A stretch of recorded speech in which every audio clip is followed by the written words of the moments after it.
पवन सिंह के गाने का लेवल कोई मैच नहीं कर सकता। लेकिन उससे पहले पवन सिंह जी ने एक बहुत बड़ा अनाउंसमेंट कर दिया। सबसे पहले तो आपको मेरा म्यूजिक पे आया पवन सिंह जी का गाना भगवान करे कैसा लगा, कमेंट्स जरूर करें।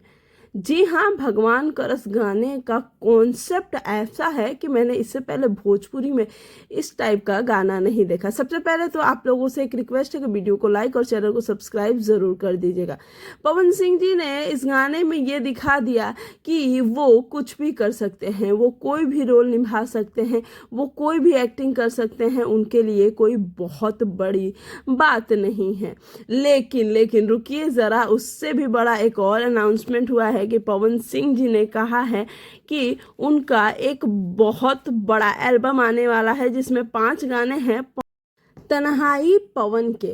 इस एल्बम में पवन सिंह के 5 गाने आएंगे, तो समझ सकते हैं कि पवन के फैंस के लिए कितनी